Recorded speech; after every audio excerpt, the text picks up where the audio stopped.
Hello. So in this video, we're going to talk about Joy Harjo's poetry collection, In Mad Love and War. Joy Harjo is a really, really well-known contemporary American poet. She's a member of the Muskogee tribe, or the Creek Nation. And these poems deal with the sort of experiences of being Indigenous, the experiences of being female, the sort of challenges of navigating contemporary society from these traditionally marginalized positions, right? American society has never been particularly welcoming to Indigenous Americans, and of course, we are a patriarchal society still to today, and so that women's experience is often marked by violence, marked by dispossession, marked by silencing, etc., etc. And so Harjo sort of works through some of these thematics in her poetry. And one that very, very directly brings these themes together is the poem For Anime Pigtu Asquith, whose spirit is present here and in the dappled stars, for we remember the story and must tell it again so we may all live. This is sort of in honor of Anime Asquith. And the footnote here at the bottom of the poem gives a brief version of, I know her as Annie Mae because Yvette Nolan's play Annie Mae's Movement calls her Annie, but Harjo calls her Anna Mae. In February 1976, an unidentified body of a young woman was found on the Pine Ridge Reservation in South Dakota. The official autopsy attributed death to exposure. The FBI agent present at the autopsy ordered her hands severed and sent to Washington for fingerprinting. John Trudell rightly called this mutilation an act of war. Her unnamed body was buried. When Anime Asquith, a young Micmac woman who was an active American Indian movement member, was discovered missing by her friends and relatives, a second autopsy was demanded. It was then discovered she had been killed by a bullet fired at close range to the back of her head. Her killer or killers have yet to be identified. My understanding of Anime Asquith's story, yes, she was murdered. She was a major player in the American Indian movement in the 1970s, which really started to demand a return to Indigenous sovereignty, Indigenous land rights, compensation for land stolen and treaties broken, and things like this. It was also, at least in some places, a very much patriarchal movement, and so my understanding, largely from, again, Yvette Nolan's play about her life and death, is that Anna Mae rubbed some people within the American Indian movement the wrong way. And so there are some who think that she was killed by competing forces within the American Indian movement, but I think the general theory, and the one that's probably true, is that she was killed by maybe government agents, but she was likely killed by somebody opposed to Indigenous sovereignty. So anyway, this is Harjo's poem in her honor, for Anime Pigtu Asquith, whose spirit is present here and in the dappled stars, for we remember the story and must tell it again so we may all live. Beneath a sky blurred with mist and wind, I'm amazed as I watch the violet heads of crocuses erupt from the stiff earth after dying for a season. As I have watched my own dark head appear each morning after entering the next world to come back to this one amazed, It is the way in the natural world you understand the place, the ghost dancers named after the heart-breaking destruction. Anime, everything and nothing changes. You are the shimmering young woman who found her voice when you were warned to be silent or have your body cut away from you like an elegant weed. You are the one whose spirit is present in the dappled stars. They prance and lope like colored horses who stay with us through the streets of these steely cities, and I have seen them nuzzling the frozen bodies of tattered drunks on the corner. This morning, when the last star is dimming and the buses grind toward the middle of the city, I know it is 10 years since they buried you the second time in Lakota, a language that could free you. I heard about it in Oklahoma or New Mexico, how the wind howled and pulled everything down in a righteous anger. It was the women who told me, and we understood wordlessly the ripe meaning of your murder. As I understand 10 years later, after the slow changing of the seasons that have just begun to touch the dazzling whirlwind of our anger, we have just begun to perceive the amazed world the ghost dancers entered crazily, beautifully. The ghost dancers, for those of you not familiar with that term, in the 1870s, I think, 1860s, maybe 1870s, a movement arose called the Ghost Dance Movement, which was a kind of return to traditional indigenous spiritualities, particularly among the Lakota, I think. And this movement really worried white American officials who came to believe that this was a sort of prelude to an indigenous uprising against the U.S. And this was one of the things, I believe, that sort of precipitated the eventual massacre at Wounded Knee. So this is the ghost dancers are very much a part of indigenous history, indigenous Native American history in the U.S.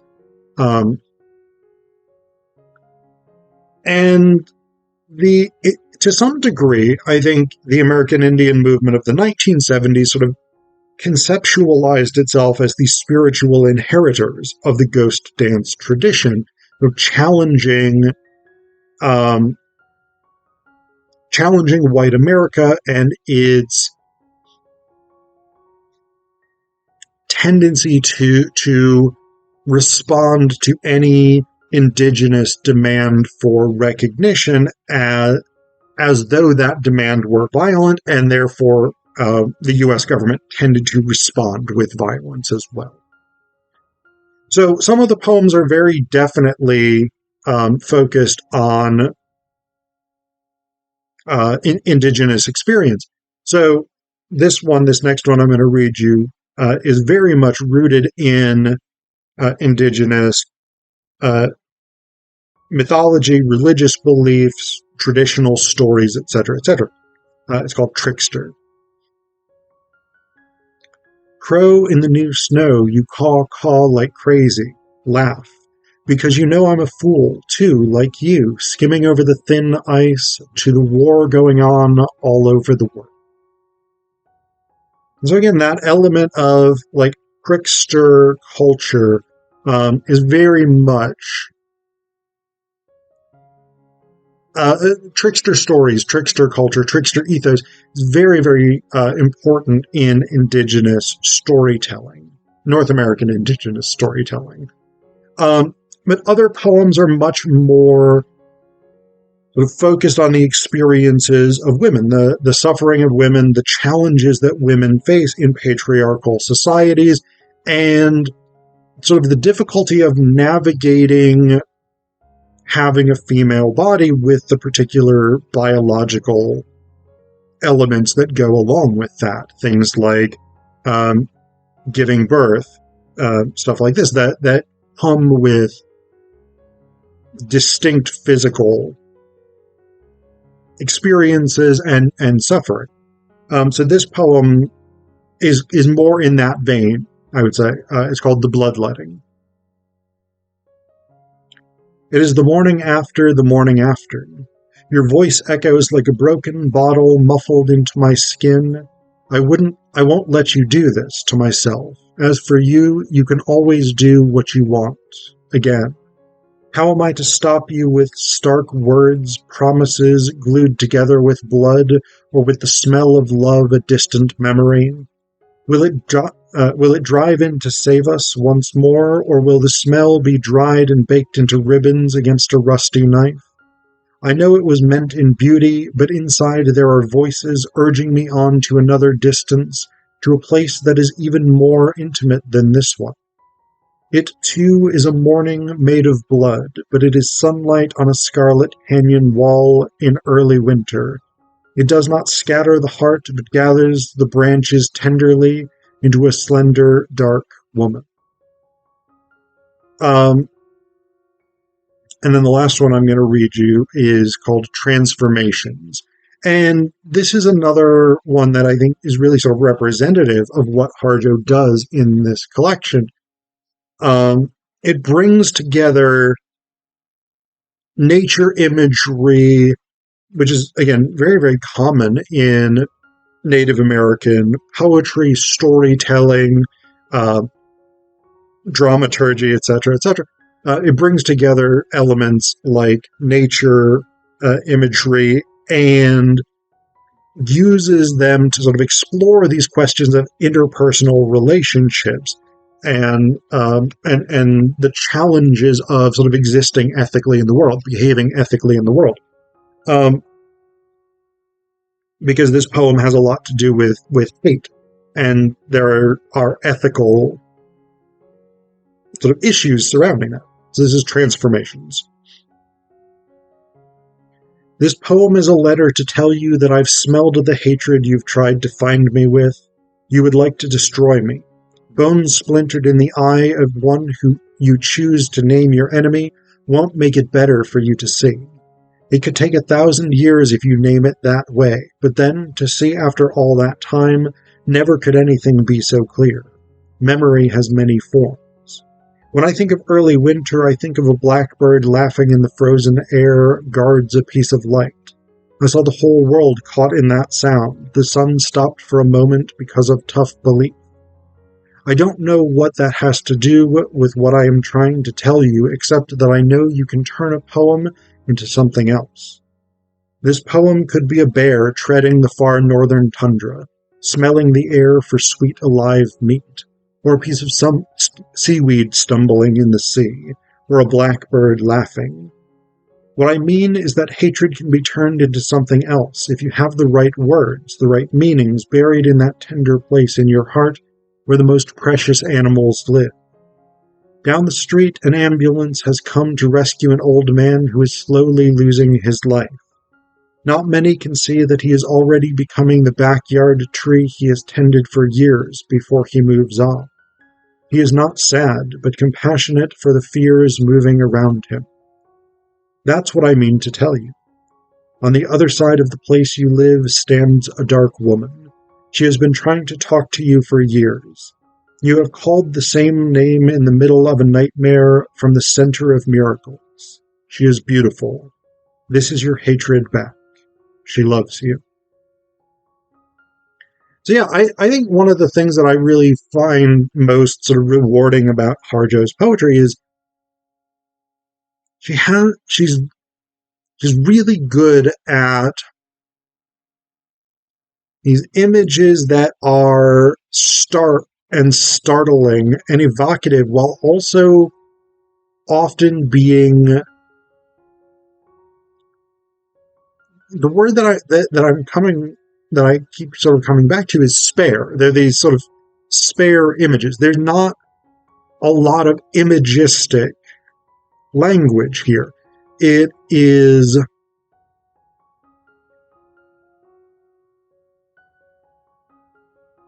the brushstrokes, the metaphorical brushstrokes are sort of simple and almost. I feel like this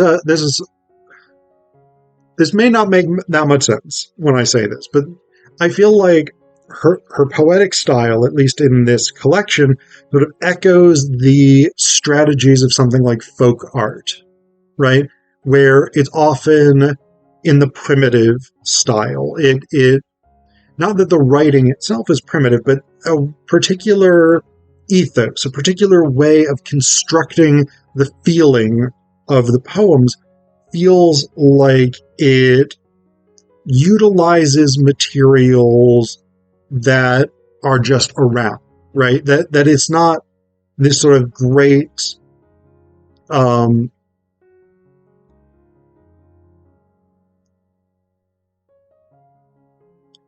it's not attempting to be high art in this sort of fancy schmancy way. It's attempting to be an art of the everyday. And I think she does really, really well with it, and it's really beautiful.